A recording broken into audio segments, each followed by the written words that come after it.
Did you know that you can consistently make 1,440 each and every month if you choose to invest in Mshikashika business? And people are not talking about this, and a lot of people are missing in action simply because nobody's actually talking about this. But today, I'm here to talk about Mshikashika business. A lot of people are no longer buying cars for luxury. A lot of people are no longer buying cars for sport.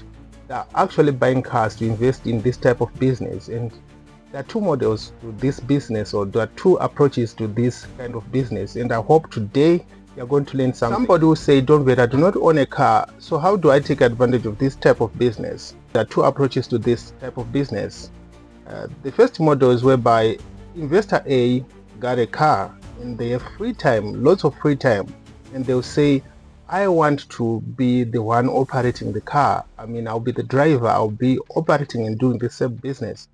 And they'll take advantage of this business simply because they have lots and lots of time.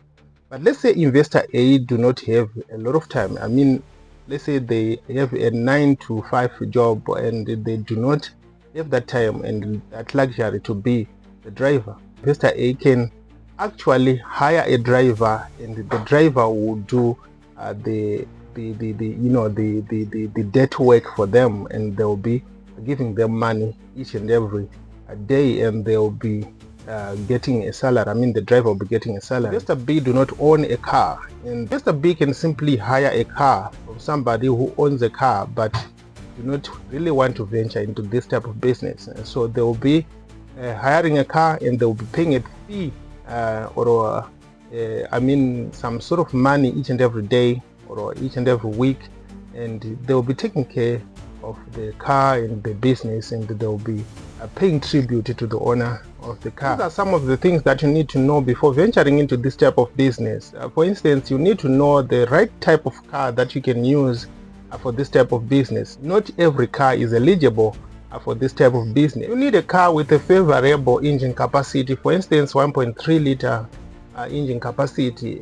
With this type of car, you can go for at least like 25 kilometers using 1 liter of fuel, and that is actually better for this type of business because you are going to need a car that is as efficient as possible for this to work. And also you need a car that has a capacity to carry as many people as possible, and you need that car because this type of business, again, is a game of numbers. The more people you carry, the more money you get and the more money you make.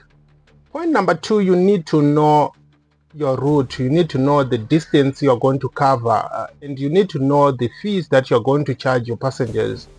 And that is also very crucial and very important when conducting this type of business, simply because if you don't know and if you're not careful, you're going to make losses. So for instance, you're covering a distance of maybe about 120 or maybe 100 kilometers.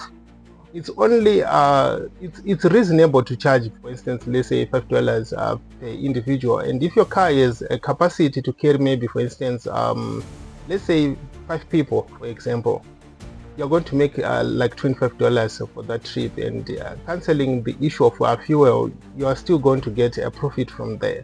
But there are other things that you need to also know, that you need to put into account. There's a issue of police, and there's also issue of council. Those people, you need to put them into the picture, simply because this type of business is not yet legal.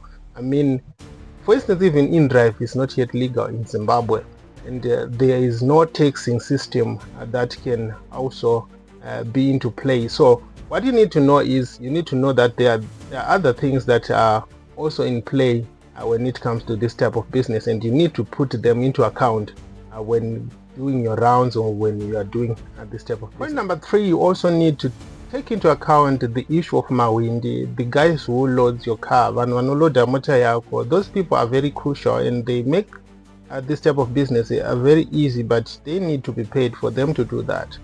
And for instance, if you're not careful, you're going to have maybe a single trip or even less than a trip if you don't engage these guys, because they can load your car. Some people may say, but it's not always the case. They load your car, you give them maybe their little token of appreciation, then you're good to go. You can have as many trips as possible per day. but if and only if you engage them to do this kind of work for you. So you need also to take into account the issue of ranked outs or mawindi. A lot of people are interested to know, how am I going to get a return on my investment? How much are the profits per each and every month? Let me tell you this type of business you can break even in about 6 months or maybe less than 6 months. Assuming that you bought your car with $7,500 and you are on a route that expands to about 120 kilometers, you can get at least $60 each and every day, and that is too much. That is a lot of money for most of us right here in Zimbabwe.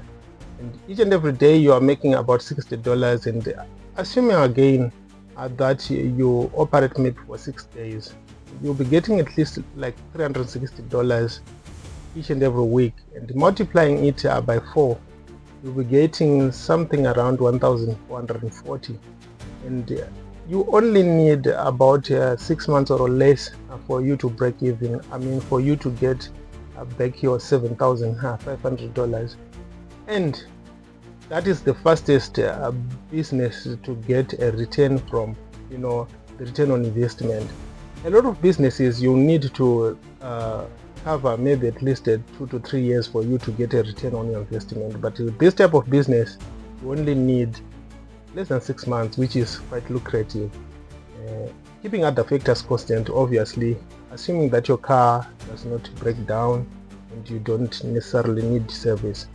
But if you are operating this car on your own, you only need maybe a service once that costs maybe about $150 or less, keeping other factors again constant. So basically, all in all, this is the type of business you need to invest in, and a lot of people are not talking about it simply because maybe it's because there are no regulations that are regulating this type of business, and it's not yet legal to do in Zimbabwe.